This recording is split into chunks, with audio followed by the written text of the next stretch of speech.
Hello everyone, নতুন একটা water ইটিনারের video নিয়েই চলে এসেছি।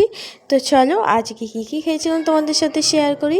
তো সকালবেলা উঠে তোমাদের দেখালাম যে কটা ফুল ফুটেছে। তো কালকে রাতে না আমি চিয়া সিড ভেজাতে ভুলে গেছিলাম, তো এই সকালবেলা আমি আর কদিন ধরে চিয়া সিড খেতে পারছি না। যাই হোক, তো সকালবেলা উঠেই আমি আগে খেয়ে নিয়েছিলাম চা, তারপর আনা হয়েছিল কচুরি আর তরকারি। আমি কচুরি এক দুগাল খেয়ে ছেড়ে দিয়েছিলাম। আর দুপুরে লাঞ্চে ছিল ডাল আর ভাত, শাক ভাজা, আলু ভাতে আর মাছের তেল ভাজা। আমি মাছ খাই না, কিন্তু মাছের তেল সামান্য একটু খেয়েছিলাম। আর তারপর খেয়েছিলাম আপেল বিট নুন দিয়ে। আর সন্ধ্যের দিকে আমরা চা খেতে বসেছিলাম। তো এই বিস্কুটটা ছিল ওটসের চকলেট কুকিজ, তো এইটাই খেয়েছিলাম।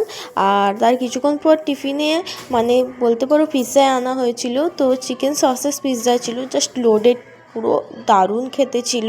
আমাদের এখানে একটা দোকান আছে, সেখানে নতুন খুলেছে। যাই হোক, বেশ অসাধারণ খেতে। তো দুটো পিৎজা আনানো হয়েছিল, চিকেন সসেস পিৎজা, ওইটাই আমরা খাচ্ছিলাম। আর রাতে ডিনারে ছিল ভাত, আলু সিদ্ধ, ডাল সিদ্ধ, ডিম পোচ। অবশ্যই জানো কেমন লাগলো।